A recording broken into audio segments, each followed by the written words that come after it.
Hello everyone, this is Sakshi Vaishnoi and welcome to Magnet Brains. So students, अब हम क्या पढ़ने वाले हैं। अब हम अपना जो 4th चैप्टर है पावर्टी, उसके एनसीईआरटी सॉल्यूशंस का पार्ट 2 कवर करेंगे। इसके पहले वाले लेक्चर में हम लोगों ने पार्ट 1 किया था, जिसमें हम लोगों ने 4 क्वेश्चंस कंप्लीट किए थे। ओके, आई होप सो कि उतना पार्ट, वो जो 4 क्वेश्चंस है वो आप लोगों को अच्छे से क्लियर होंगे। अब इस पर्टिकुलर लेक्चर में हम हमारे जो बचे हुए क्वेश्चंस है वो सारे कवर करेंगे। ओके, सो स्टार्ट करते हैं हमारे 5th क्वेश्चन से। The three-dimensional attack on poverty adopted by the government has not succeeded in poverty alleviation in India. Comment. देखो क्या बोला गया है क्वेश्चन, पहले क्वेश्चन समझते हैं।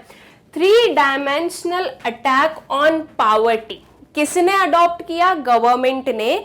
वो सक्सीड नहीं हुआ पावर्टी एलिवेशन में, राइट। तो ये क्यों नहीं हुआ उस पर हमें कमेंट करना है। सबसे पहली चीज तो ये आती है कि 3-डायमेंशनल अटैक का मतलब क्या है।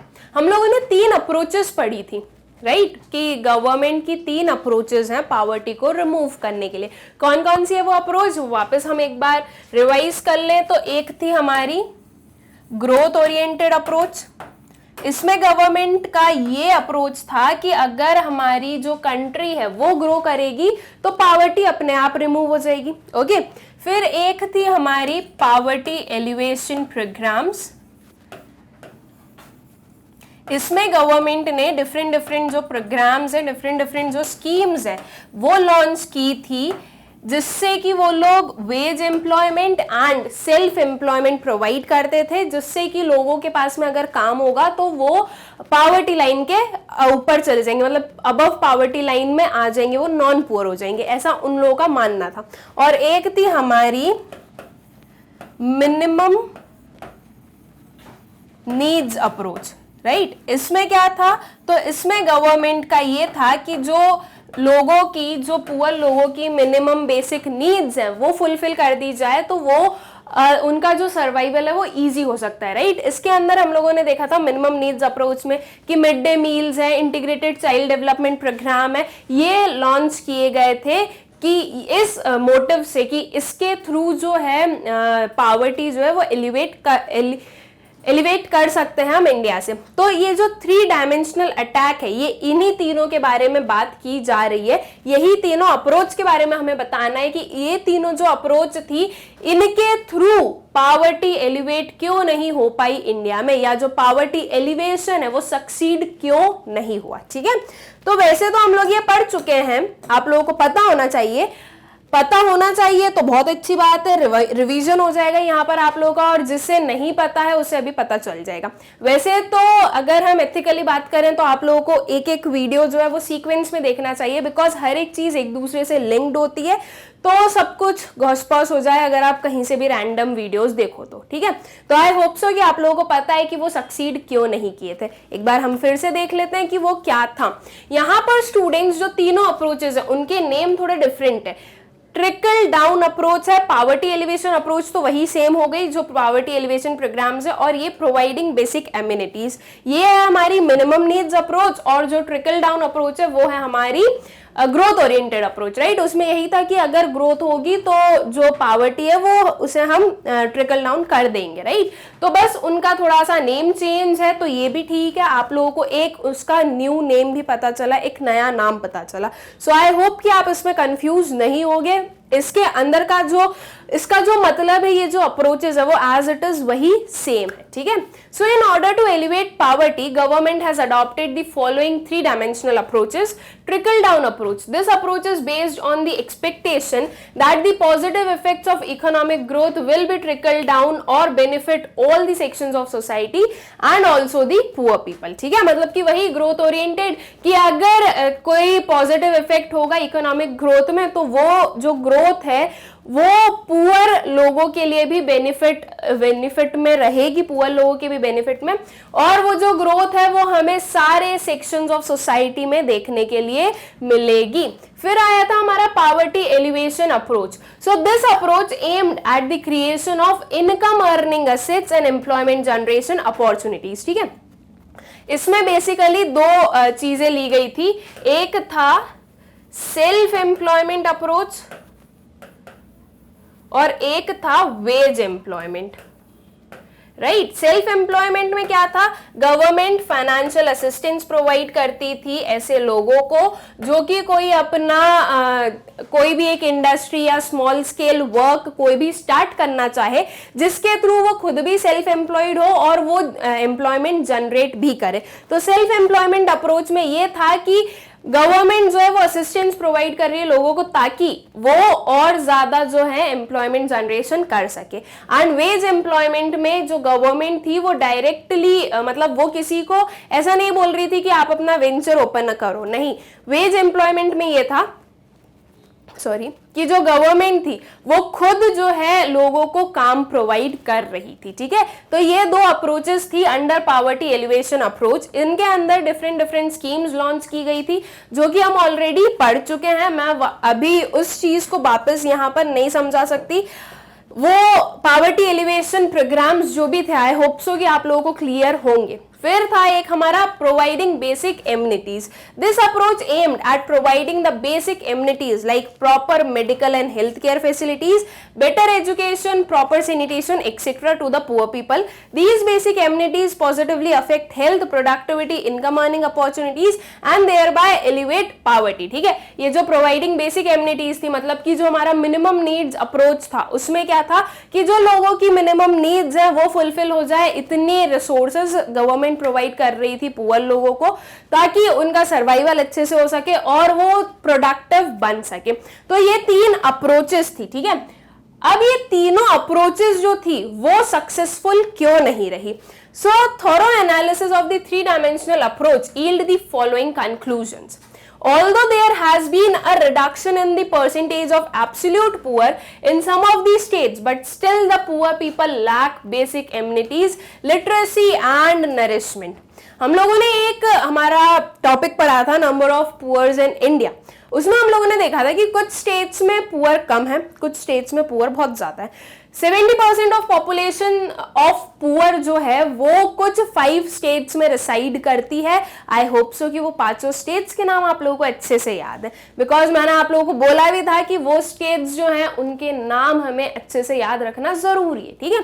तो देखो क्या हो रहा है, इतने सारे इस पूरी कंट्री में आपको 5 स्टेट ऐसे दिख रहे हैं जिसमें कि 70% पुअर पॉपुलेशन रिसाइड कर रही है। तो हम ये बोल सकते हैं कि ये जो आपके जो भी गवर्नमेंट ने जितने भी प्रोग्राम्स स्कीम्स लॉन्च की थी उसका इफेक्ट कुछ सेक्शन पर हुआ अच्छे से और कुछ सेक्शन पर नहीं हुआ, कुछ सेक्टर्स पर हुआ कुछ पर नहीं हुआ, राइट। हर एक जगह पर वो सक्सेसफुल नहीं रही। अगर हम टोटल नंबर ऑफ पुअर की बात करें तो टोटल नंबर ऑफ पुअर जो है वो रिड्यूस हुए हैं, लेकिन हम ये नहीं बोल सकते कि हर एक सेक्टर में जो नंबर ऑफ पुअर है वो रिड्यूस हुए हो। तो ये एक हम बोलेंगे कि यहाँ पर इस चीज में एक प्रॉपर इंप्लीमेंटेशन नहीं हुआ सारी स्कीम्स का, सारे अप्रोचेस का, ठीक है। तो ये चीज एक हम बता रहे हैं कि सक्सेसफुल नहीं रही जो 3 डायमेंशनल अप्रोचेस थे।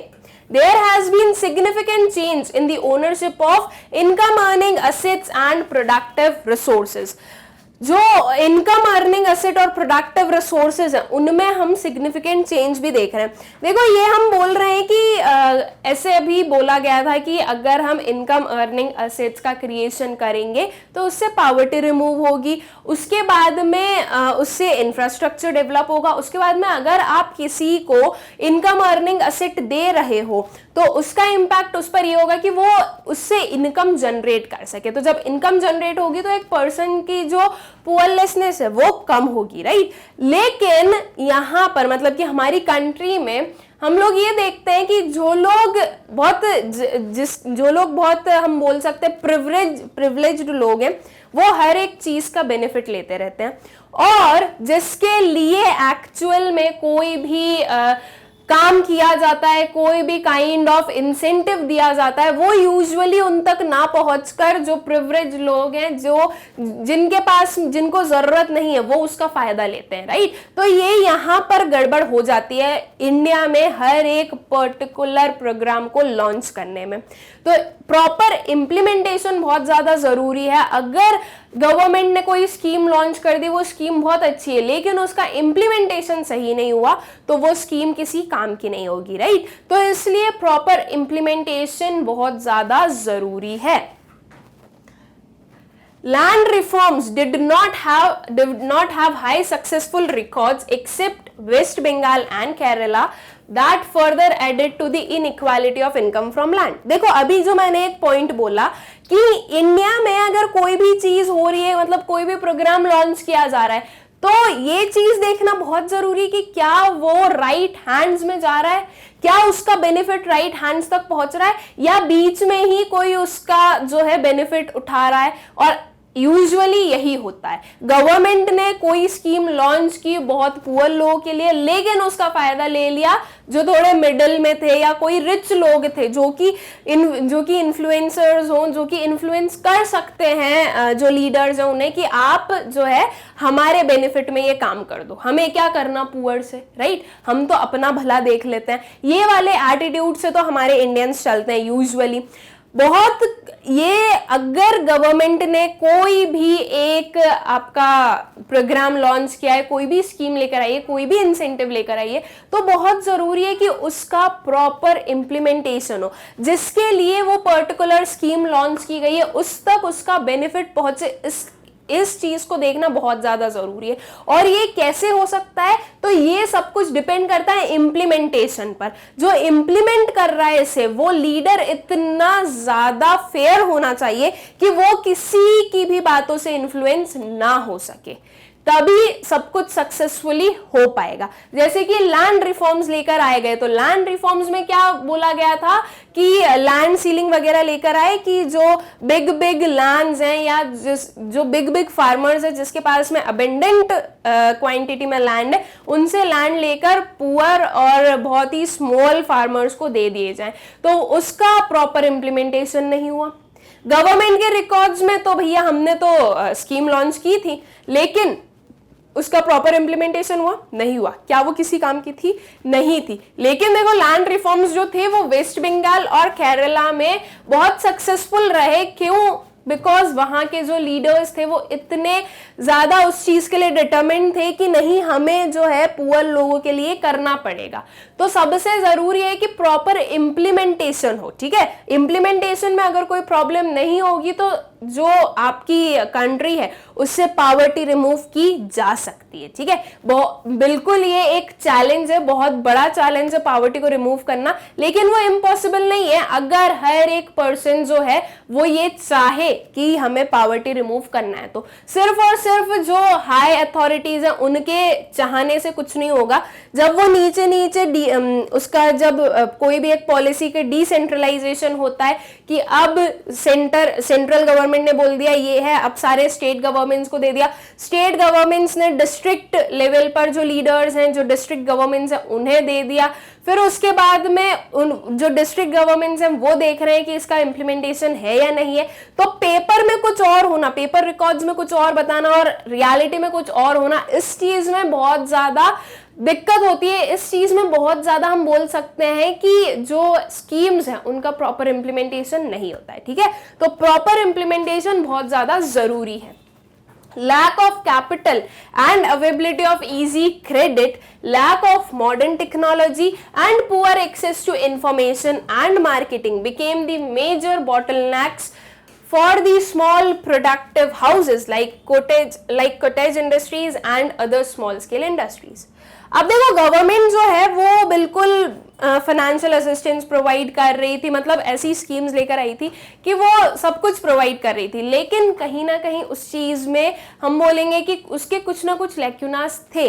ओके, जो गवर्नमेंट थी वो सब कुछ अच्छे से करने के बाद में, मतलब कि स्कीम्स लॉन्च करने के बाद भी दिक्कत वही आती है कि इम्प्लीमेंटेशन। गवर्नमेंट ने बोल दिया कि जो लोन्स हैं या जो कैपिटल है वो क्रेडिट जो है वो प्रोवाइड करो लोगों को, लेकिन उतने रिसोर्स होने भी चाहिए ना एक बैंक के पास, तब तो वो क्रेडिट प्रोवाइड करेगी।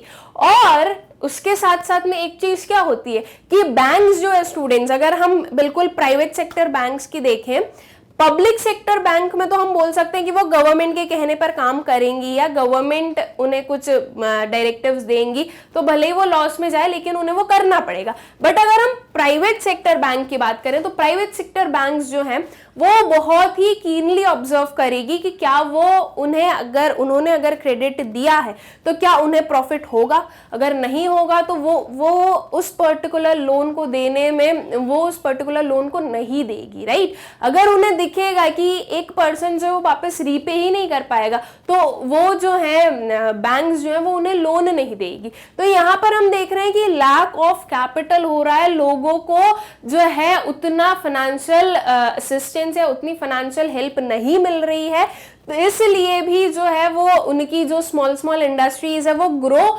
नहीं कर पा रही है। तो फिर से केस क्या आया कि प्रॉपर इंप्लीमेंटेशन नहीं हो पा रहा है, ठीक है।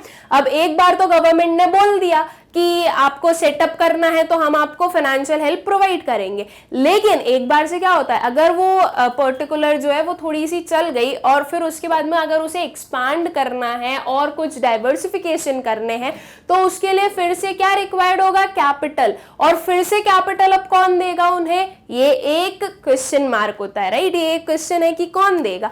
और फिर उसके बाद में अगर जो स्मॉल और बहुत ही मार्जिनल जो इंडस्ट्रीज हैं वो वर्क कर रही है अगर आउटडेटेड टेक्नोलॉजी पर, तो उन्हें ज्यादा प्रॉफिट अर्न नहीं होगा, राइट।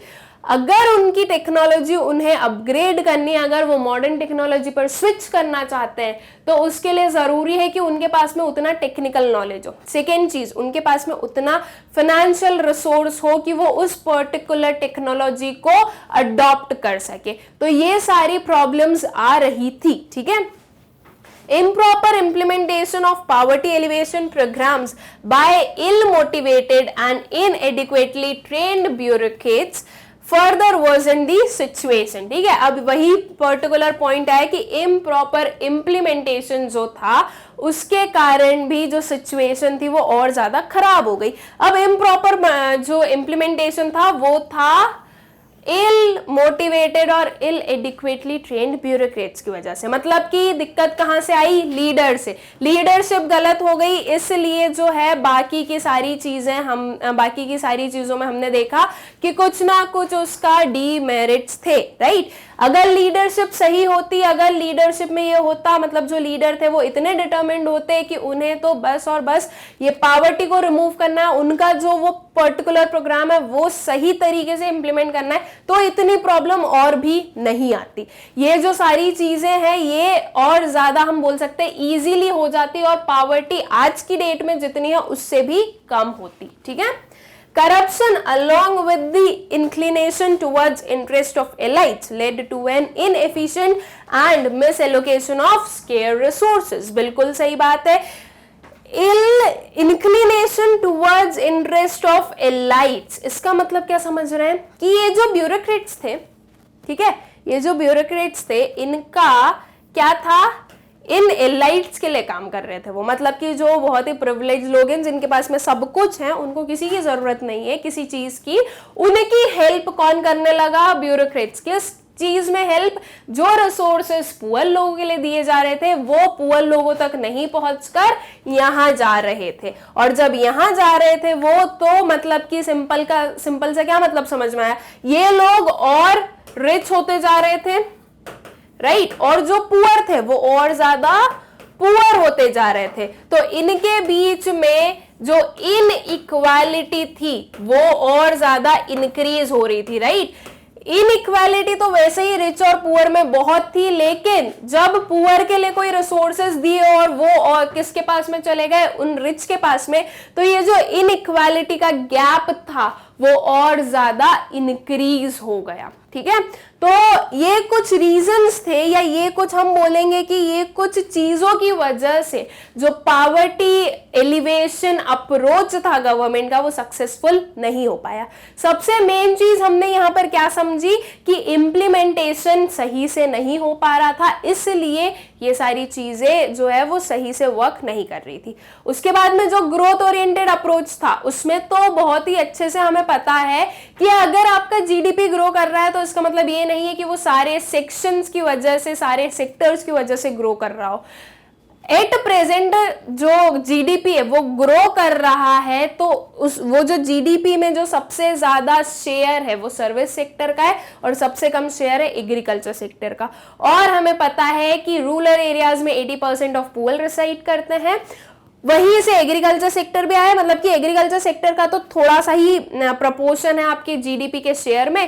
तो जो है जो आपके पुअर सेक्शंस हैं उन पर जीडीपी के ग्रोथ का बेनिफिट नहीं हो रहा है, हम इस चीज को यहां से डिकोड कर सकते हैं। ओके, सो आई होप कि ये जो हमारा क्वेश्चन था ये आप लोगों को समझ में आ गया होगा कि जो 3 डायमेंशनल अप्रोच था, जो 3 अप्रोचेस थे गवर्नमेंट के टू रिमूव पॉवर्टी, वो सक्सेसफुल क्यों नहीं हुए। ठीक है, फिर चलते हैं हम अपने नेक्स्ट क्वेश्चन पर।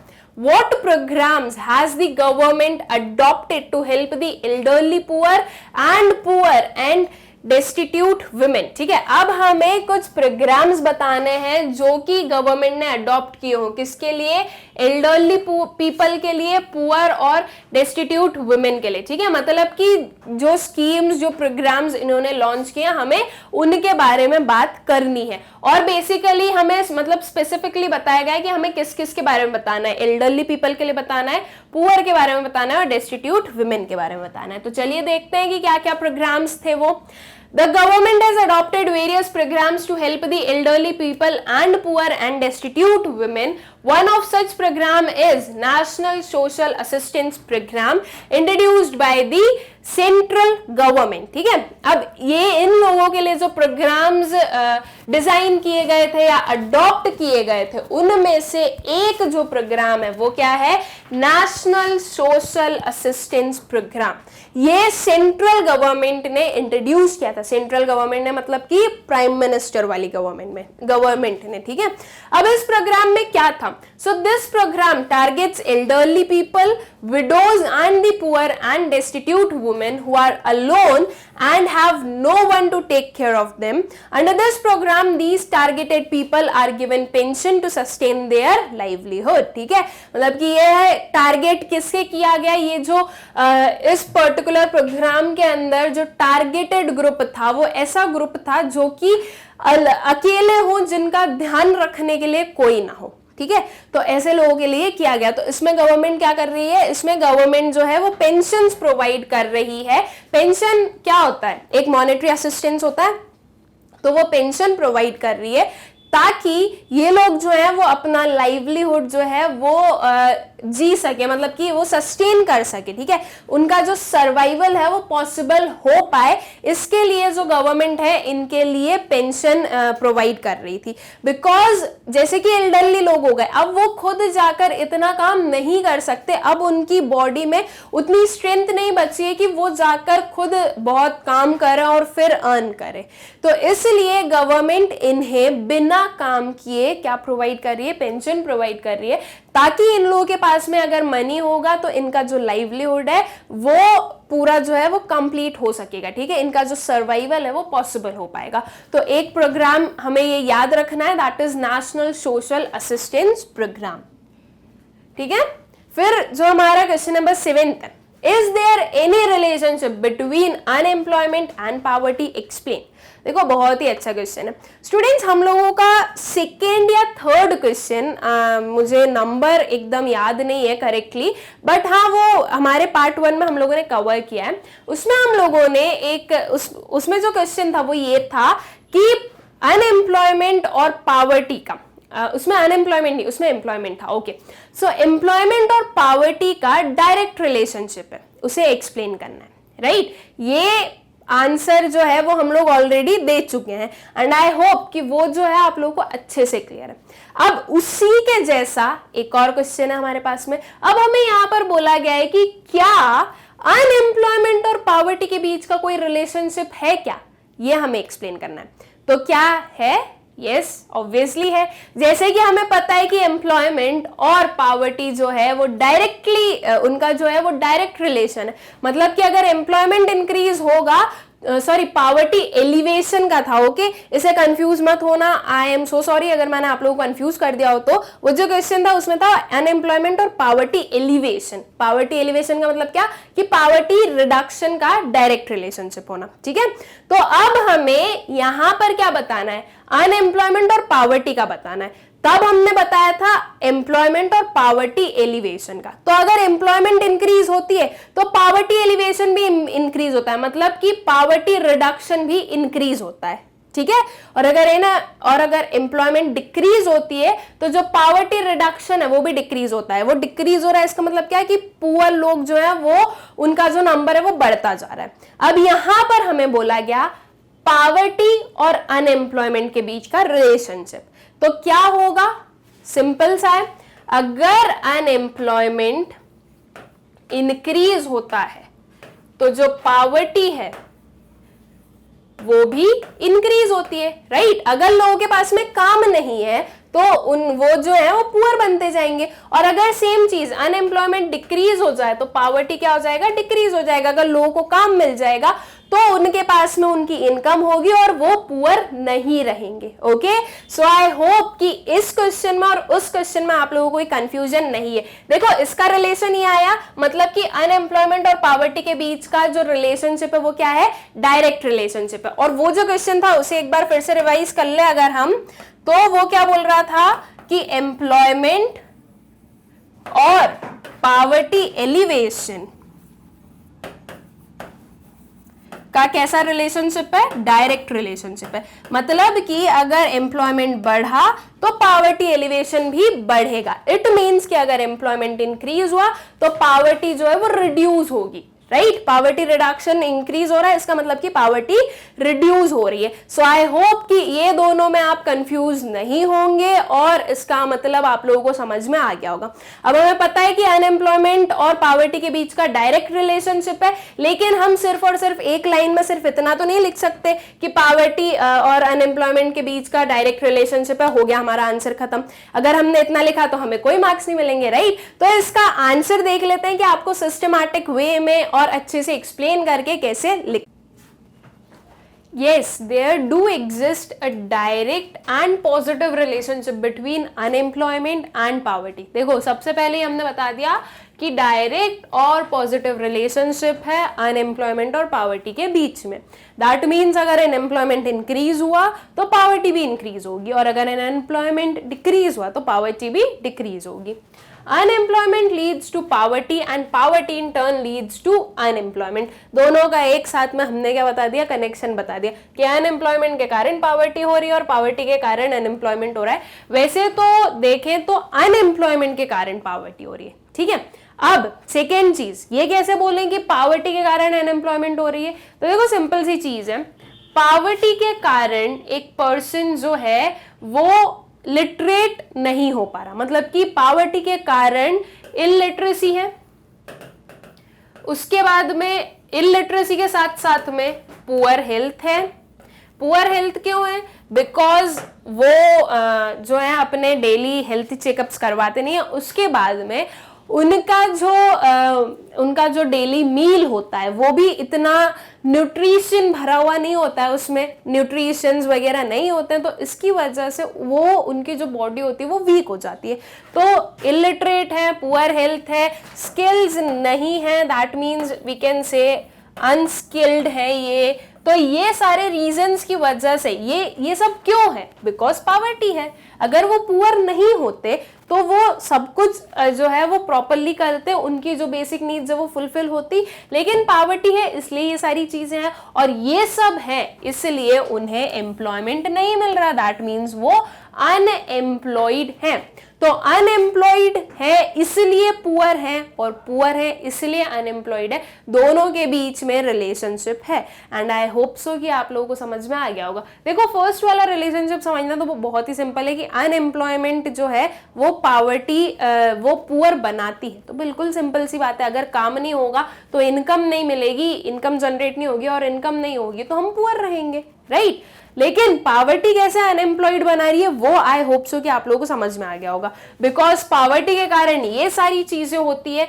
और अगर एम्प्लॉयमेंट चाहिए तो एक पर्सन के पास में स्किल्स होना जरूरी है, एक पर्सन को काम करते आना चाहिए, राइट। कोई भी अगर हायर करेगा तो वो यही सोचेगा कि जिसको भी हायर किया है उसे काम करते आता होगा। ऐसा थोड़ी ना बस हायर कर लिया, अब तुम्हें काम करते नहीं आता, तुम काम मत करो, हम ऐसे ही पैसे दे देंगे, ऐसा तो कोई भी हायर नहीं करेगा, राइट। कोई भी पर्सन ऐसा नहीं बोलेगा। तो काम अगर आता होगा इन्हें तो ये इनको इन्हें अगर काम करते आता होगा तो इन्हें काम मिलेगा। ओके, सो आई होप कि पॉवर्टी कैसे अनएम्प्लॉयमेंट तक पहुंचाती है हमें, वो भी आप लोगों को क्लियर हो गया होगा।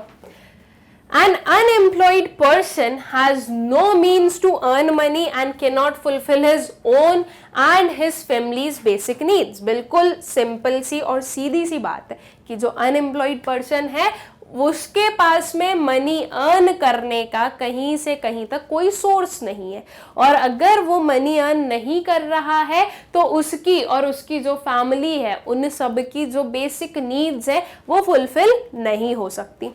He and his family cannot avail quality education, medical facilities and has no means to create income earning asset।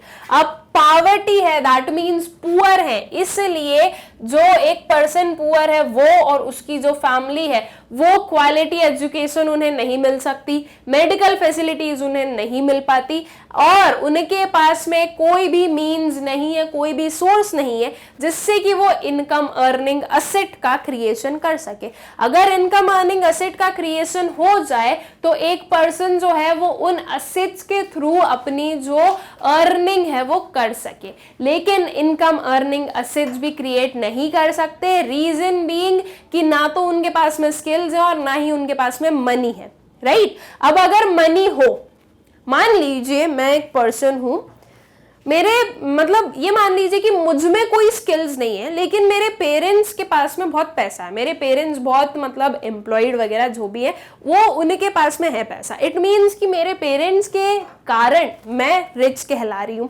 अब मुझ में कोई भी स्किल्स नहीं है, मैं स्कूल नहीं गई, मैंने कुछ नहीं किया, मैं अपने पेरेंट्स की सुनती नहीं हूं, मैंने कोई पढ़ाई नहीं की, मेरे अंदर कोई भी स्किल नहीं है। अब एक टाइम के बाद में मेरे पेरेंट्स तो रिटायर हो गए, अब बर्डन किस पर आया? मुझ पर, कि मुझे जो है अर्न करना है खुद के लिए, खुद की नीड्स को फुलफिल करने के लिए भी और मेरी फैमिली की नीड्स को फुलफिल करने के लिए भी, राइट। लेकिन प्रॉब्लम कहाँ आई? अब मुझे जो है जॉब नहीं मिल रही, मुझे वर्क नहीं मिल रहा। रीजन क्या है उसका? बिकॉज मेरे पास में कोई स्किल्स नहीं है, मुझे कोई काम करते नहीं आता, मुझे कुछ भी नहीं पता है, ठीक है। मैं ना तो किसी के लिए काम कर पा रही हूँ और ना ही मैं खुद का कोई वेंचर ओपन कर पा रही हूँ। पैसा है, अभी पापा मम्मी रिटायर हो गए लेकिन फिर भी उनकी जो सेविंग्स हैं वो रखी हैं, ठीक है। अब उससे मैं एक बिजनेस स्टार्ट कर सकती हूँ, लेकिन प्रॉब्लम वही आ रही है कि बिजनेस स्टार्ट क्या करूं, और बिजनेस स्टार्ट करो तो उसके लिए जरूरी है कि अगर मैं उसे ओन कर रही हूं तो मेरे पास में उतनी रिक्वायर्ड स्किल्स हो कि मैं उसे एक प्रॉफिटेबल बिजनेस बना सकूं, राइट। अब मुझे तो कुछ भी नहीं पता ना, ABCD कुछ नहीं पता, मेरा तो माइंड एकदम खाली है, मुझे कोई भी नॉलेज नहीं है कि कैसे चलाना है, राइट। तो इसकी वजह से अगर कोई बिजनेस खोल भी दिया तो उसके बाद में वो चलेगा नहीं, फिर से क्या हुआ? लॉस हुआ, और उसी के साथ साथ में उसको सेटअप करने के जो एक्सपेंसेस थे वो भी लॉस में आ गए। तो अल्टीमेटली हुआ क्या कि मैं एक अनस्किल्ड पर्सन थी, मुझे कुछ भी नहीं आता था, तो मैं कोई इनकम जनरेटिंग असेट का क्रिएशन भी नहीं कर पाई और ना ही मैं कहीं पर एम्प्लॉयड हो पाई, मतलब कि मैं किसी के अंडर भी काम नहीं कर पाई, राइट। तो ये एक अनस्किल्ड पर्सन की प्रॉब्लम्स है। अगर मेरी जो सारी जो मेरा जो ब्रॉटअप है वो बहुत अच्छे से हुआ होता, अगर मैंने अच्छे से सब कुछ पढ़ा लिखा होता, मैंने जो वो मनी था उसका एक फ्रूटफुल वे में यूज किया होता, तो मैं आज मेरे अंदर स्किल्स होती और मैं इजीली जो है अपनी और मेरी जो फैमिली है उसकी जो नीड्स है वो फुलफिल कर पाती, ठीक है। तो ये एक केस मैंने आप लोगों को मेरा बताया, मतलब कि एक एज एन एग्जाम्पल दिया कि सिर्फ और सिर्फ पैसे होने से कुछ नहीं होगा, स्किल्स होना चाहिए, नॉलेज होना चाहिए, पता होना चाहिए कि कैसे वर्क करना है या करवाना है, ठीक है। अब जो पुअर लोगों की हम बात करें तो पुअर लोगों के पास में तो फैसिलिटीज ही नहीं है कि वो प्रॉपर एजुकेशन ले सके, ठीक है। उसके बाद में ना ही मेडिकल फैसिलिटीज है उनके पास में, ना ही कोई दूसरी जो बेसिक नेसेसिटीज है वो है। तो अब अल्टीमेटली हुआ क्या हो कि वो बिल्कुल ही अनट्रेन्ड पर्सन है, अनस्किल्ड पर्सन है, तो उन्हें काम मिलना बहुत मुश्किल हो जाता है। उसके बाद में सेकेंड चीज, पहला तो ये हो गया कि वो इनकम जनरेटिंग एसेट का क्रिएशन कर ही नहीं सकते, बिकॉज उनके पास में इतना मनी नहीं है कि वो कोई इनकम जनरेटिंग एसेट का क्रिएशन करे। लेकिन अगर उन्होंने कर भी लिया तो वही प्रॉब्लम आती है कि जब उनके पास में स्किल्स नहीं है तो वो उसे ऑपरेट कैसे करेंगे, राइट। तो वो जो इनकम जनरेटिंग एसेट है वो किसी काम का नहीं होगा और उसकी वजह से वो और डेप्थ में चले जाएंगे। उससे कोई प्रॉफिट तो मिला नहीं, बल्कि उससे लॉस और इनकर हो गया। तो इसलिए पुअर लोगों को एम्प्लॉयमेंट मिलने में प्रॉब्लम होती है और वो इनकम जनरेटिंग एसेट का क्रिएशन भी नहीं कर सकते हैं। Such circumstances often compel indebtedness, ठीक है। इसकी वजह से क्या हुआ, indebtedness मतलब कि कर्ज में जाते जा रहे हैं, ठीक है, कर्ज में डूबते जाना, ये होता है indebtedness का मतलब। Consequently, an unemployed person aggregates poverty for his family due to indebtedness, ठीक है। अब एक जो अनएम्प्लॉयड पर्सन है वो इस पावर्टी को अपनी फैमिली तक भी क्या करता है, मतलब कि खुद तो अनएम्प्लॉयड है लेकिन खुद के अनएम्प्लॉयड होने की वजह से उसकी जो फैमिली है वो भी पुअर बन जाएगी। जैसे कि मेरा ये एग्जाम्पल जो अभी मैंने आप लोगों को दिया था वही हम वापस लेते हैं, ठीक है। जैसे कि मेरे पेरेंट्स तो रिच थे, वो रिटायर हो गए, वो काम नहीं कर सकते, अब उनसे काम नहीं बना उतना। अब उसके बाद में मुझ में तो कोई स्किल्स है ही नहीं ना, कोई भी काइंड ऑफ स्किल्स नहीं है, कोई भी काइंड ऑफ नॉलेज नहीं है, तो मैं कुछ भी नहीं कर पा रही हूं, मैं अनएम्प्लॉयड हूं, टोटली अनएम्प्लॉयड हूं। तो मेरे अनएम्प्लॉयड होने की वजह से मेरी जो फैमिली है वो भी पुअर होती जा रही है। उनकी जो सेविंग्स थी वो यूज करते जा रहे हैं। देखो अब हो क्या रहा है, सिर्फ और सिर्फ जो घर में जो सेविंग्स थी वो जा रही है बाहर और इनकम कुछ भी नहीं आ रही है। तो अल्टीमेटली हो क्या रहा है कि एक टाइम के बाद में वो सेविंग्स खत्म हो जाएगी और फिर हमारे पास में कुछ नहीं बचेगा, राइट। तो मेरे अनएम्प्लॉयड होने की वजह से ये जो पुअरलेसनेस है या जो पॉवर्टी है वो मेरी फैमिली तक गई। तो यही सेम केस पुअर लोगों के साथ में होता है कि अगर एक पर्सन अनएम्प्लॉयड है तो उसकी वजह से जो पॉवर्टी है वो पूरी फैमिली को सफर करनी पड़ती है, ठीक है। This confirms the positive relationship between unemployment and poverty। और इससे हमें समझ में आया कि अनएम्प्लॉयमेंट और पॉवर्टी का जो है डायरेक्ट रिलेशनशिप या we can say positive relationship है कि अगर एक पर्सन अनएम्प्लॉयड है तो पॉवर्टी होगी, ठीक है। अब बहुत रिच पर्सन भी है, अगर वो भी अनएम्प्लॉयड है तो एक टाइम के बाद में वो भी पुअर बन जाएगा, उसकी जो सेविंग्स है वो खत्म हो जाएगी। अगर उसका कोई भी सोर्स ऑफ इनकम नहीं है तो एक टाइम के बाद में वो भी पुअर बन जाएगा। तो जो पुअर लोग होते हैं जिनके पास में सेविंग्स भी नहीं होती है वो ही अनएम्प्लॉयड है, तो वो पॉवर्टी में और ज्यादा क्या जाते जाते हैं, मतलब कि वो और ज्यादा पुअर बनते जाते हैं, okay. If government wants to elevate poverty, then it should aim at creating new employment opportunities, right? अभी हम लोगों ने समझा कि अनएम्प्लॉयमेंट है तो पॉवर्टी होगी और अनएम्प्लॉयमेंट और पॉवर्टी का डायरेक्ट रिलेशनशिप है, राइट। सो अगर गवर्नमेंट को पॉवर्टी रिमूव करनी है तो क्या चीज जरूरी है कि वो एम्प्लॉयमेंट अपॉर्चुनिटीज प्रोवाइड करे, क्योंकि जब लोग काम करेंगे तो उन्हें इनकम, उनकी जो इनकम है वो बढ़ेगी, उनकी जो इनकम है वो जनरेट होगी और अल्टीमेटली उनकी जो नीड्स है वो फुलफिल हो सकेगी, okay.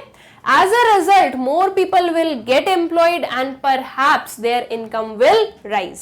This rise in income will improve their access to quality education, better health care and other basic amenities, ठीक है।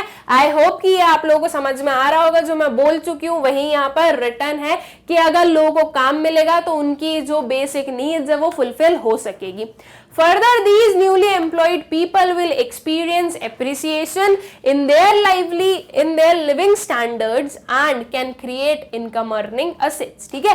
अब जब इन लोगों ने काम किया, अब देखो कोई भी अगर कोई काम करेगा तो ऑब्वियस सी चीज है उससे कुछ ना कुछ सीखेगा, ठीक है, मैं अगर कोई काम कर रही हूं, अगर मुझे मम्मी ने बोला है कि कुछ सब्जी बनाओ, अब मुझे नहीं आती बनाते, मैं फर्स्ट टाइम गई किचन में, मैंने सब्जी बनाई, नहीं बनी अच्छी, कोई बात नहीं, लेकिन उसमें मैं सीखी कि पहले क्या डालना होता है, पहले ऑयल को बॉईल करो, फिर उसके बाद में जो वो कुछ जीरा होता है वो डालो, और फिर उसके बाद में जो भी मसाले होते हैं वो डालो, फिर सब्जी डालो। तो मैंने सीखा कि कैसे बनाया जाता है, राइट। तो मुझे नहीं पता था, वो स्किल मेरे अंदर नहीं थी, लेकिन मैंने सीखी। तो सेम वे में अगर एक पर्सन कोई भी काम करेगा तो उसे अगर नहीं भी आता है और अगर वो काम कर रहा है तो वो उससे सीखेगा कि कैसे किया जाता है। एंड फर्स्ट टाइम ठीक है शायद उतने अच्छे से ना करे, लेकिन कुछ टाइम में बहुत अच्छे से कर सकता है और एक्सपर्ट बन सकता है। सेम चीज अगर मैंने पहली बार सब्जी बनाई, अच्छी नहीं बनी, अगर मैं डीमोटिवेट होकर और कभी ना बनाऊं तो वो चीज गलत हो जाएगी। लेकिन अगर मैं ये सोचूं कि नहीं, मैंने फर्स्ट टाइम ट्राई किया था, ऐसी बनी है, ठीक है, नेक्स्ट टाइम करेंगे और अच्छी बनेगी, अभी सीखा है हमने कि कैसे करना है, तो हो सकता है कि मैं उसमें बहुत अच्छी एक्सपर्ट बन जाऊं। और ये एक्सपर्ट बनती गई, उसके बाद में मान लीजिए कि मुझे काफी अच्छा लगा क्या करना है उसमें, ठीक है, कि ये अपन जो कुकिंग है वो काफी पसंद आ गई मुझे। मैंने सोचा चलो ठीक है, अपन कुकिंग से रिलेटेड कोई वेंचर ओपन कर लेते या कुकिंग से रिलेटेड कोई बिजनेस करेंगे। तो अब इनकम जनरेटिंग एसेट का क्रिएशन हुआ, बिल्कुल हुआ। मैं अपनी कुकिंग क्लासेस ओपन कर सकती हूँ, या मैं अपने कुछ भी प्रोडक्ट्स जो हैं वो सेल कर सकती हूँ। तो एक इनकम जनरेटिंग एसेट का क्रिएशन हुआ, राइट। तो सेम वे में एम्प्लॉयमेंट मिलेगा लोगों को, तो लोग काम करना सीखेंगे, लोगों का जो माइंड है वो खुलेगा, समझ में आएगा कैसे करना है, क्या करना है, क्या क्या कर सकते हैं, न्यू चीजों को वो एक्सप्लोर करेंगे। तो जब उनकी एक अगर इनकम होती रहेगी और वो उसमें से सेव करता रहेगा, मतलब पुअर लोगों की हम बात करें, अगर उसमें से थोड़ा बहुत सेव करता रहेगा तो उसे एप्रिसिएशन मिलेगा उसकी जो भी आसपास वाले लोग हैं उनसे, और वो खुद में भी मोटिवेटेड फील करेगा एंड वो कुछ इनकम जनरेटिंग एसेट्स का क्रिएशन कर सकता है फिर, ठीक है। फिर उसको ये कॉन्फिडेंस आ जाएगा कि अब मैं जो हूं इन चीजों को ऑपरेट कर सकता हूं, राइट। तो इसके ये जो एम्प्लॉयमेंट गवर्नमेंट अगर प्रोवाइड करे तो उसकी वजह से पॉवर्टी रिमूव हो सकती है, ठीक है। The combined result of all these factors leads to elevation of poverty. Hence, there exists a positive but a negative relationship between unemployment और employment and poverty. ठीक है, देखो क्या बोलना चाह रहा है कि यहां पर एग्जिस्ट कर रही है एक positive relationship but a negative, ठीक है। अब नेगेटिव रिलेशनशिप हम किससे समझ रहे हैं? देखो अगर मैं सोशल फैक्टर्स में देखूं तो सही नहीं है ना यार, काम नहीं मिल रहा है, फिर पॉवर्टी, तो ये थोड़ा सा हम अगर सोशली सोचें तो इसलिए ये सही नहीं है, ठीक है। और नेगेटिव रिलेशनशिप विथ एम्प्लॉयमेंट, अगर लोगों के पास में एम्प्लॉयमेंट होगा, ठीक है, अगर एम्प्लॉयमेंट इंक्रीज होगा तो जो पॉवर्टी है वो डिक्रीज होगी, राइट।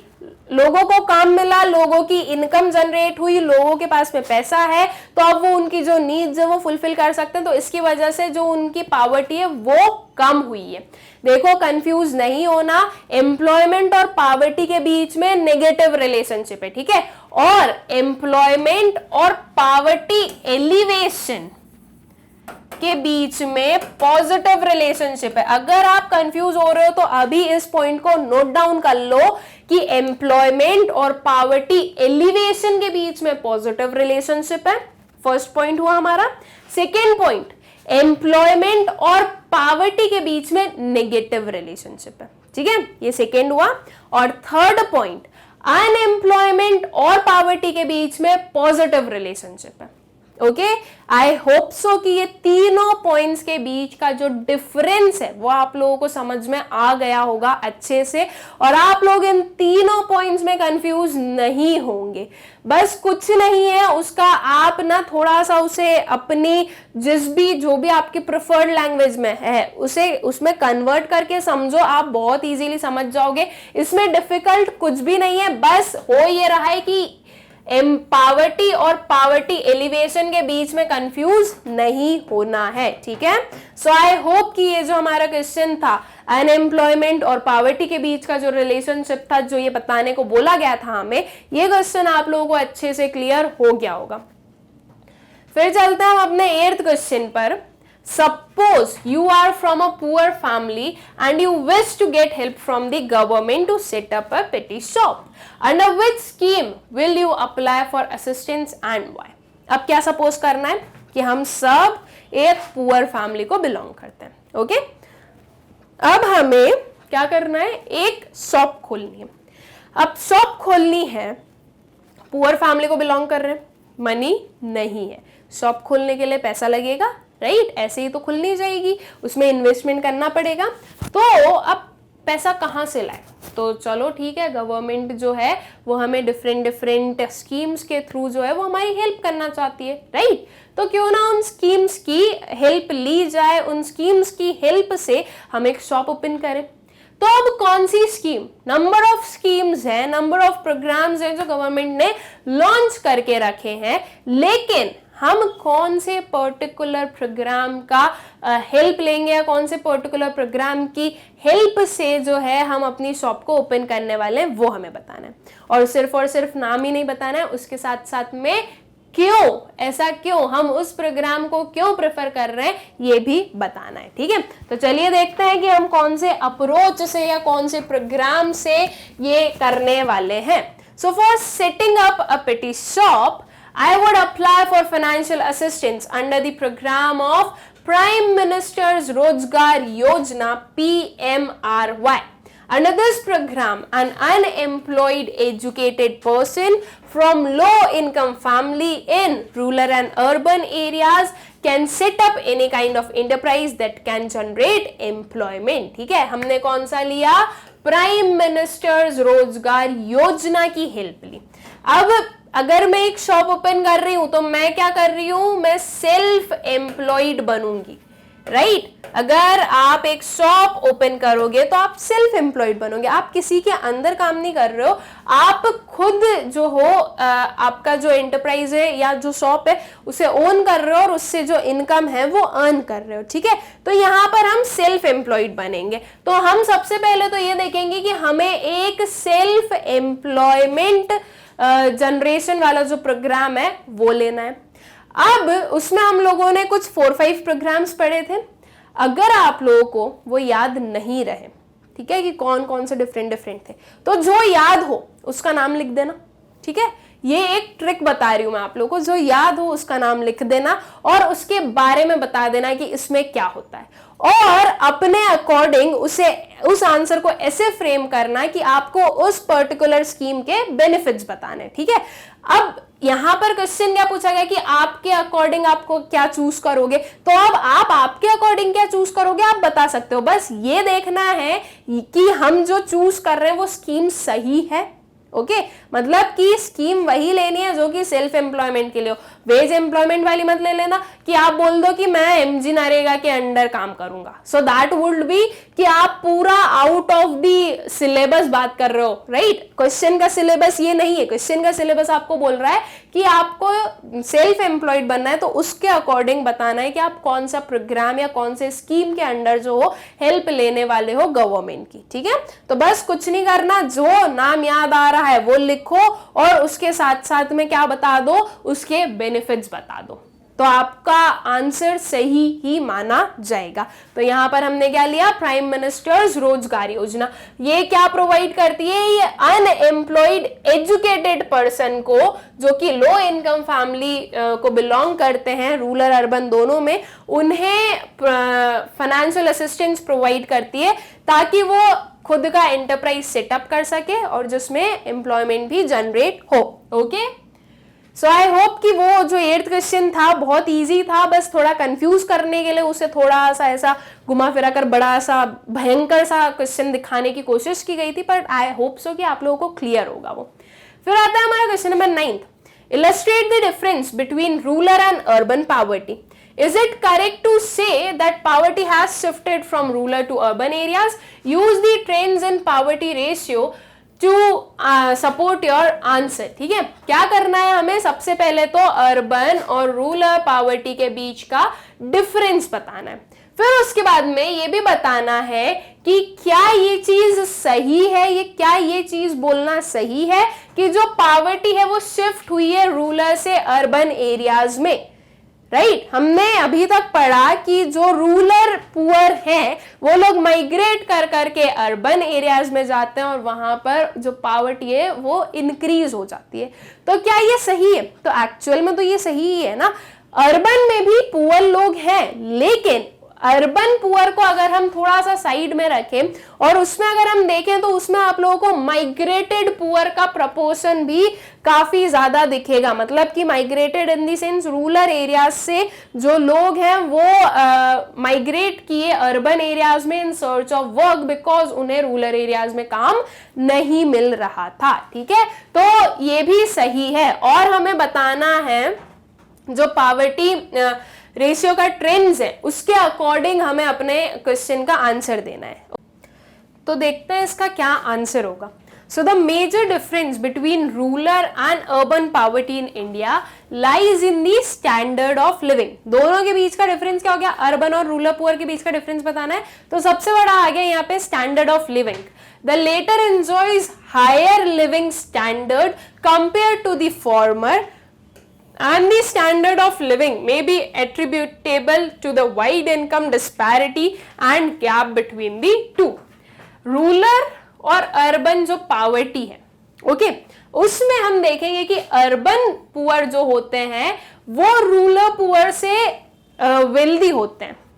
अगर दोनों के बीच का डिफरेंस देखें, अगर हम बोले कि दोनों में रिच कौन है, राइट, एक जो रिलेटिव कंपैरिजन है वो करें, तो रूरल और अर्बन के बीच का अगर हम कंपैरिजन करें तो हमें रूरल पुअर जो है वो ज्यादा पुअर दिखेंगे और अर्बन पुअर जो है वो रूरल के कंपैरिजन में रिच। ठीक है, अब इन दोनों के बीच का ये डिफरेंस के साथ साथ में जब ये लोग इनसे रिच हैं तो इनका जो स्टैंडर्ड ऑफ लिविंग है वो ज्यादा अच्छा होगा as compare to rural poor. ठीक है, another major difference is the level of education and also access to education. ना एक चीज समझिएगा स्टूडेंट, या एक चीज देखना, जो अर्बन पुअर और रूरल पुअर होते हैं उनमें अगर हम स्किल्स वगैरह भी देखें तो रूरल पुअर के पास में स्किल्स नहीं होंगी इतनी, अर्बन पुअर के पास में होगी स्किल्स। अर्बन पुअर जो होंगे उन्हें जो है किसी एक चीज में उनका काफी अच्छा एक्सेस भी होगा, और कंपैरेटिवली अर्बन लोग जो होते हैं उनका एजुकेशन रूरल लोगों से अच्छा होता है। ठीक है, देखो सिंपल सी चीज है, स्कूल्स हैं, स्कूल्स अगर मैं रूरल और अर्बन एरिया में देखूं तो एक सिंपल हमें समझ में आ जाता है कि रूरल एरिया में उतनी क्वालिटी एजुकेशन नहीं मिलेगी जितनी अर्बन एरिया में मिलेगी। जो स्मॉल स्मॉल टाउन से लोग माइग्रेट कर कर या for the good quality education वो लोग अपने घर छोड़कर हॉस्टल्स में रहते हैं या कहीं पर भी रिसाइड करते हैं। क्यों? बिकॉज स्मॉल टाउन्स में उन्हें उतनी क्वालिटी एजुकेशन नहीं मिलेगी, वो लोग उतना एक्सप्लोर नहीं कर सकते जितना वो अर्बन एरियाज में कर सकते हैं। तो सेम चीज जो है उसे उसे पुअर लोगों पर लेके जाओ, सेम पुअर के साथ में भी होगा। रूरल पुअर जो हैं उनके पास में इतनी क्वालिटी एजुकेशन नहीं होगी जितनी अर्बन पुअर के पास में होगी। अर्बन पुअर जो है वो आपको रूरल पुअर के कंपैरिजन में हमेशा ऊपर ही मिलेंगे हर एक चीज में। ठीक है, तो जो लेवल ऑफ एजुकेशन और एक्सेस टू एजुकेशन है दोनों में भी हम बोल सकते हैं, इन दोनों को मिला के भी, कि अर्बन और रूरल के बीच में डिफरेंस आता है। ठीक है, अर्बन लोगों के पास में एक्सेस टू एजुकेशन ज्यादा होगा और रूरल के पास में उतना नहीं होगा। और जो अर्बन लोग होते हैं, जो अर्बन एरियाज में रहते हैं, उन्हें समझ में भी आता है कि एजुकेटेड होना कितना जरूरी है। यस, इसका जो एडवांटेज है, उसकी जो नेसेसिटी है एजुकेटेड होने की, इस नेसेसिटी को रूरल लोग इतना ज्यादा नहीं समझ पाते। रूरल लोगों को क्या लगता है, अरे ठीक है यार, पढ़ लिया तो पढ़ लिया, नहीं पढ़ा तो नहीं पढ़ा, थोड़ी सी जमीन है इसमें खेती कर लेंगे, पैसा कमा लेंगे, हो गया। ये एक नॉर्मल सा जो एटीट्यूड होता है लोगों का, वो मैं आप लोगों को बता रही हूँ। ठीक है, तो अर्बन और रूरल में ये डिफरेंस भी होता है। The urban poor enjoy better access to quality education than the rural counterparts.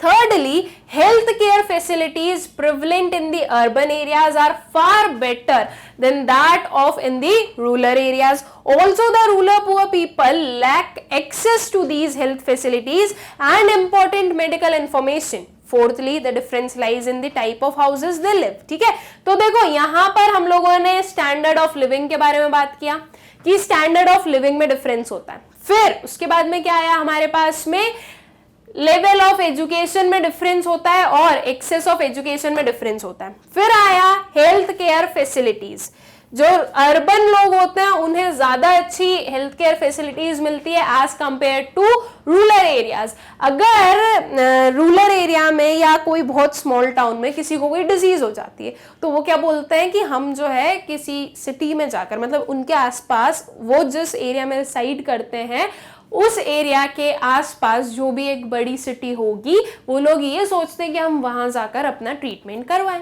Simple क्या समझ में आ गया कि जो रूरल एरियाज में या स्मॉल एरियाज में, स्मॉल टाउन्स में जो लोग रिच लोग हैं वो भी प्रॉपर हेल्थ के लिए जो है दूसरी जगह जाते हैं, ट्रेवल करते हैं ताकि उनका प्रॉपर ट्रीटमेंट हो सके।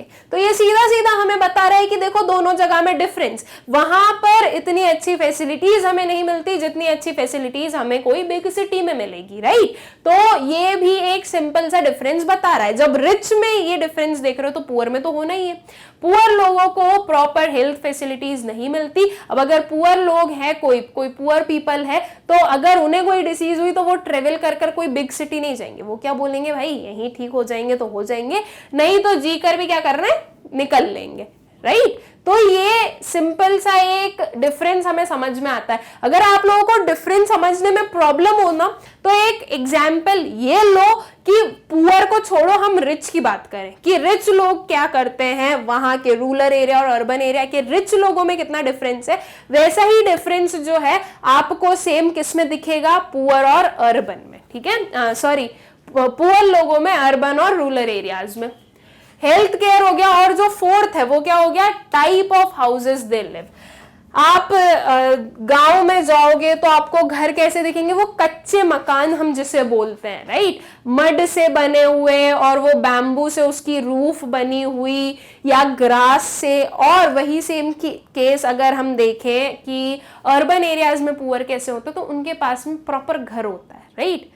जो धारावी स्लम एरिया है वहां पे हम क्या देखते हैं कि एक प्रॉपर सीमेंटेड घर है। अर्बन एरिया है तो वो स्लम ही रहते, तो वहां पे पुअर लोग हैं, लेकिन प्रॉपर घर है। As compare to rural area difference दिख रहा है हमें, तो ये भी डिफरेंस समझ में आता है, ठीक है। तो ये कुछ 4 डिफरेंसेस हैं, और भी कुछ डिफरेंसेस हैं हमारे पास में, और क्या है वो भी देखते हैं। हाउसेस के बारे में हम यहाँ पे बात कर रहे हैं कि हाउसेस में क्या डिफरेंस है। तो the rural poor lives in kachcha house while the urban poor resides in pucca houses which are well developed with proper sanitation facilities।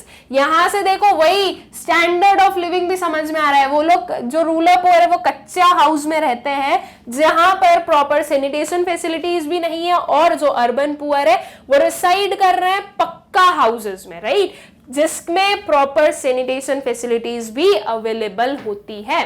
Fifthly, rural poor is temporary as the rural poor can migrate to urban areas to seek employment, but on the other hand, urban poverty is permanent। Urban poverty जो है वो permanent होगी। वो permanent क्यों होगी, because students जो urban poor है वो माइग्रेट कर रूरल एरियाज में नहीं जाने वाले। वो अगर उन्हें अर्बन एरियाज में काम नहीं मिल रहा तो उन्हें रूरल एरियाज में कैसे काम मिल सकता है, राइट। लेकिन जो रूरल पुअर होता है वो अर्बन एरियाज में जाकर रिसाइड करने लगता है, राइट। तो इसकी वजह से जो रूरल पॉवर्टी है या जो रूरल पुअर है उसके नंबर में हम डिक्रीज देखेंगे, लेकिन जो अर्बन पॉवर्टी है वो परमानेंट ही रहे, वो परमानेंट है, राइट। जो अर्बन पुअर है वो जो माइग्रेट नहीं करेंगे, ठीक है। सो आई होप कि रूरल पॉवर्टी और अर्बन पॉवर्टी के बीच का जो डिफरेंस है वो आप लोगों को अच्छे से क्लियर हो गया होगा। देन हमें बोला गया था कि हमें रेशियोज की हेल्प से बताना है इनमें क्या जो दोनों मतलब ट्रेंड बताना है रूरल और अर्बन में, ठीक है। सो हम लोगों ने लिया है 1973 से लेकर 2005 तक का जो डेटा है वो, ओके। और इसे कंपेयर हम कर रहे हैं 1993-94 के साथ में, ये जो 2004-5 का डेटा है, ठीक है। तो इसमें हम देख रहे हैं कि रूरल का परसेंटेज कितना है 56% और यहां पर हम देख रहे हैं 49%, ओके। फिर उसके बाद में देखो यहां पर हमने देखा डिक्रीज 56 से गया ये 53, इधर भी हमें क्या दिख रहा है डिक्रीज दिख रहा है 49 से 45 आ गया। अलग ही समझ में आ रहा है रूरल एरियाज में जो पुअर है वो ज्यादा है, पुअर का प्रोपोर्शन ज्यादा है as compare to urban areas. फिर ये 53 से और डिक्रीज हुआ 45 आया, ये 45 से डिक्रीज होकर 40 पर चला गया। अब देखो ये 45 से कहां गया 39 और ये 40 से सिर्फ और सिर्फ 38 ही गया। तो ये बहुत थोड़ा सा जो डिफरेंस हुआ है या बहुत थोड़ा सा जो डिक्लाइन हुआ है उसका रीजन एक ये भी हो सकता है कि यहां से जो लोग हैं वो यहां माइग्रेट कर रहे हैं, राइट। तो इसके लिए भी पॉसिबल हो सकता है ये। और हम देखेंगे कि जो रूरल पार्टी है उसमें हम ज्यादा डिक्लिनेशन देख रहे हैं as compare to urban poverty, right. Simple सा इसका रीजन क्या हो सकता है कि यहां से लोग जो हैं वो माइग्रेट कर रहे हैं अर्बन एरियाज में, इसके कारण यहां से पॉवर्टी कम हो रही है। अब यहां से अगर उन्होंने अर्बन एरियाज में माइग्रेट किया है तो यहाँ के मतलब कि जो अर्बन एरियाज है वहां के तो पॉवर्टी इंक्रीज हो रही है ना, वहां के पुअर लोग में हम क्या देख रहे हैं इंक्रीमेंट देख रहे हैं, लेकिन फिर भी वो डिक्रीज होता हुआ दिख रहा है क्योंकि यहाँ के लोग भी तो कम हो रहे हैं। इसलिए हम बोल सकते हैं कि ये जो प्रपोर्शन में हम चेंज देख रहे हैं ये रूरल एरिया में हमें ज्यादा प्रपोर्शन से चेंज दिख रहा है as compare to urban areas, ठीक है। फिर नहीं और कम हुआ, ओके, 39 से 37 आया, ये 38 से 32 हुआ, फिर ये और डिक्लाइन हुआ और ये और डिक्लाइन हुआ। तो हमें बोला गया था कि आपको ट्रेंड बताना है अर्बन और रूरल पॉवर्टी का। सो हम लोगों ने ये पूरा जो हमारा डेटा है फ्रॉम 1973 टू 2005 इसे लेकर और जो पार्टी रेशियो है उसे शो किया है, ओके। सो आई होप कि ये जो ट्रेंड है ये आप लोगों को समझ में आ गया होगा। अब एक और क्वेश्चन था हमारा, क्या क्वेश्चन था एक बार वापस पढ़ ले। एक तो ये हो गया हमारा use the trends in party ratio two support your answer, ये क्वेश्चन हमारा हो चुका है। ये जो फर्स्ट वाला था difference between rural and urban poverty ये कंप्लीट हो चुका है। अब जो हमारा एक और क्वेश्चन है वो क्या है, is it correct to say that poverty has shifted from rural to urban areas. अब ये क्वेश्चन बचा है तो इसका भी हम आंसर कर देते हैं कि क्या ये सही है या नहीं है। So yes, it is correct to say that poverty has shifted from rural to urban areas.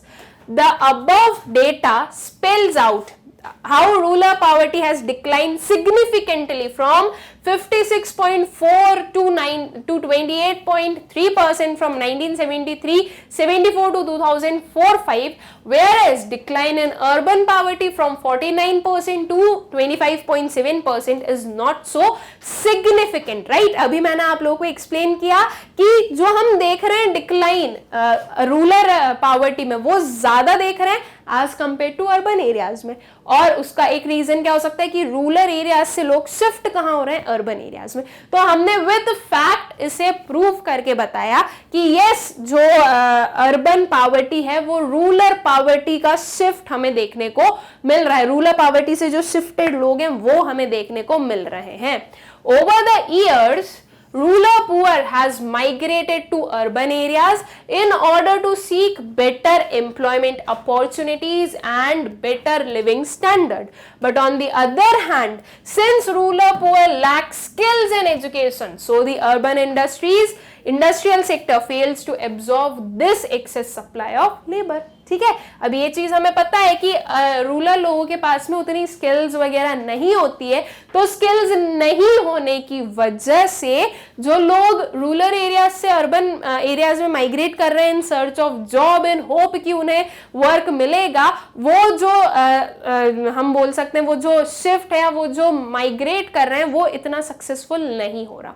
Reason because उनके पास में इतनी स्किल्स नहीं है, तो जो अर्बन इंडस्ट्रीज है वो उन्हें एब्जॉर्ब नहीं कर पा रही। ठीक है, Consequently, these unskilled laborers form an informal sector like rickshaw puller, barber, cobbler, etc.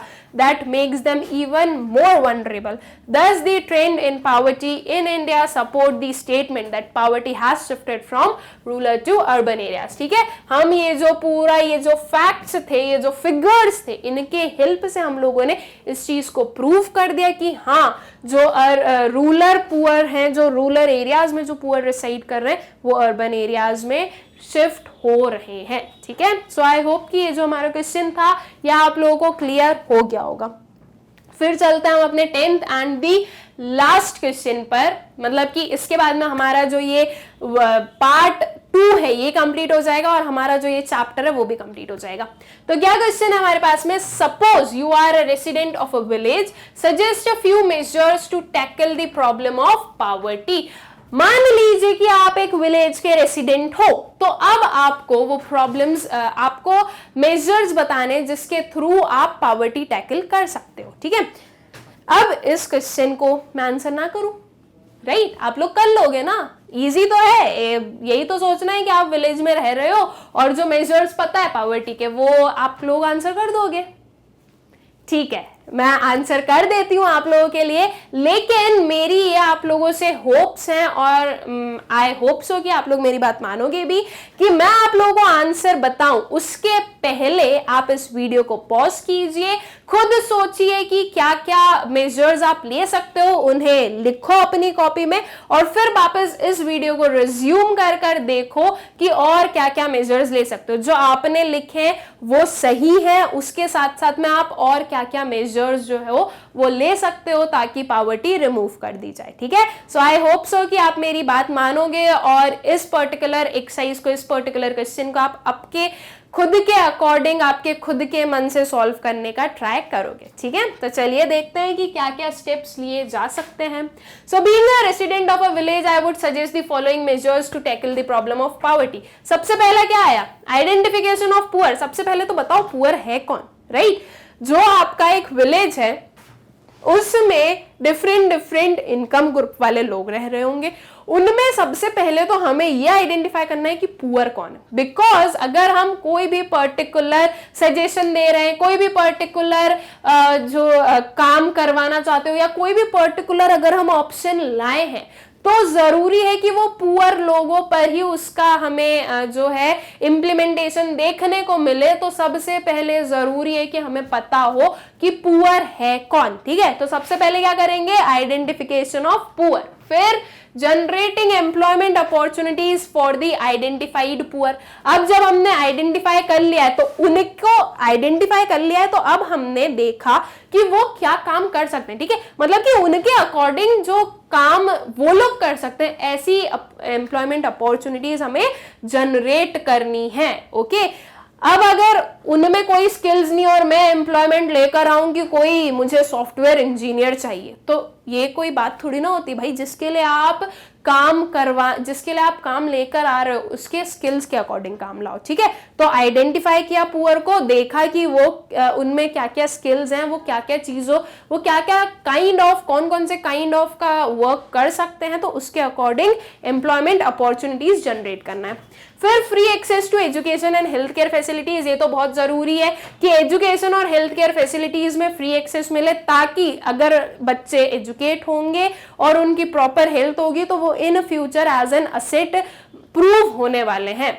फिर establishment of small scale industries. एक विलेज में आप स्मॉल स्केल इंडस्ट्री को स्टैब्लिश करोगे तो इसकी वजह से क्या होगा कि जो एम्प्लॉयमेंट अपॉर्चुनिटीज है वो ओपन अप होगी, एम्प्लॉयमेंट जो जनरेशन है वो होगा, और एम्प्लॉयमेंट जनरेट करोगे तो पॉवर्टी रिमूव होनी ही है.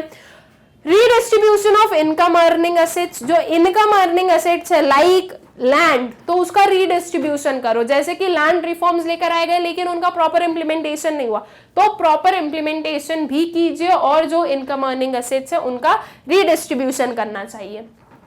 Encouraging poor for their active participation. ये बहुत जरूरी है. अगर वो खुद जो है पार्टिसिपेट नहीं करना चाहेंगे तो कोई भी चाह कर भी कुछ नहीं कर सकता, राइट। तो अब जरूरी है कि हम पुअर को एनकरेज करें कि वो एक्टिवली पार्टिसिपेट करें, उनके लिए जो भी प्रोग्राम्स या जो भी अपॉर्चुनिटीज डिजाइन की जा रही है उसमें। Organizing training camps and night classes for imparting vocational training to unskilled laborers, ठीक है। अनस्किल्ड लेबरर्स को स्किल्ड बनाने के लिए ट्रेनिंग कैंप्स जो है वो ऑर्गेनाइज करने चाहिए, ताकि उनमें अगर स्किल्स डेवलप होगी तो उन्हें वर्क मिलने में जो है ज्यादा प्रॉब्लम नहीं आएगी, ठीक है। तो इसलिए ट्रेनिंग कैंप्स भी ऑर्गेनाइज करना चाहिए। Advancing financial and technical assistance to establish small enterprises. अब देखो यहाँ पर थोड़ी ट्रेनिंग प्रोवाइड कर दी, ट्रेनिंग वगैरह प्रोवाइड करने से लोगों के अंदर स्किल्स डेवलप हो गई। अब उन्हें कुछ फाइनेंशियल और टेक्निकल असिस्टेंस भी जरूरी है, सिर्फ और सिर्फ फिजिकल वर्क नहीं, बल्कि कोई अगर टेक्निकली हमें दिख रहा है कि इसमें वो चीज डेवलप हो सकती है तो टेक्निकल असिस्टेंस भी दो और उन्हें एनकरेज करो कि वो स्मॉल एंटरप्राइजेस सेटअप करें। इससे क्या होगा, वो सेल्फ एम्प्लॉयड भी बनेंगे और एम्प्लॉयमेंट जनरेशन भी होगा, तो पॉवर्टी जो है वो कम होगी। Upgradation of agriculture practices to raise productivity. Agriculture practices क्यों? बिकॉज विलेजेस में एग्रीकल्चर ही सबसे ज्यादा देखने को मिलता है, तो एग्रीकल्चर सेक्टर को अपग्रेड करो, उसमें न्यू जो टेक्नोलॉजीज है वो लेकर आओ, जिसकी हेल्प से प्रोडक्टिविटी भी इंक्रीज हो। Enforcement of measures to check population growth, बहुत जरूरी पॉपुलेशन ग्रोथ को चेक करना। हमें पता है पॉवर्टी का एक मेन रीजन इंक्रीजिंग पॉपुलेशन, जो पुअर लोग होते हैं उनकी बहुत बिग फैमिलीज होती है, तो पॉपुलेशन ग्रोथ को चेक करना बहुत जरूरी है। ये चेक करना बहुत जरूरी है कि स्मॉल फैमिलीज बिग फैमिलीज में कन्वर्ट ना हो, बिकॉज अगर बिग फैमिलीज होगी तो सर्वाइवल ज्यादा मुश्किल होगा, अगर स्मॉल फैमिलीज होगी तो थोड़े में भी काम चल जाएगा, ठीक है। डेवलपमेंट ऑफ इंफ्रास्ट्रक्चर को डेवलप करो तो वो एरिया डेवलप होगा, और जब इंफ्रास्ट्रक्चर डेवलप करोगे तो लोगों को एम्प्लॉयमेंट भी मिलेगा, एरिया डेवलप होगा तो इन फ्यूचर या वो जो है एक पॉजिटिव इंपैक्ट लेकर आएगा, वहां पर न्यू इंडस्ट्रीज भी सेटअप होने के लिए सोच सकती है। और अगर इजी एक्सेसिबिलिटी होगी हर एक चीज के लिए तो जो पॉवर्टी है वो रिमूव हो सकती है। Motivating the poor to acquire skills, information और नॉलेज, ठीक है। तो पुअर को मोटिवेट करेंगे कि वो स्किल्स वगैरह जो है वो एक्वायर करे ताकि उनका ही अच्छा हो। तो ये कुछ स्टेप्स है, ये कुछ पॉइंट्स हैं जिन्हें हम ध्यान में रख सकते हैं अगर हमें पॉवर्टी हटानी है। तो आई होप सो कि आप लोगों को क्लियर हो गए होंगे एंड आप लोगों का जो पूरा ये पार्ट 2 है, ये जो सारे क्वेश्चंस है ये अच्छे से आप लोगों को समझ में आ गए होंगे। सो विद दिस स्टूडेंट्स, हम लोगों ने अपना जो 4th चैप्टर है पॉवर्टी वो कंप्लीट कर लिया। अब हम अपने नेक्स्ट लेक्चर से अपना जो 5th chapter that is human capital formation वो स्टार्ट करेंगे। सबसे पहले हम उसका ओवरव्यू देखेंगे जो कि इसका नेक्स्ट वाला वीडियो होने वाला है। Thank you.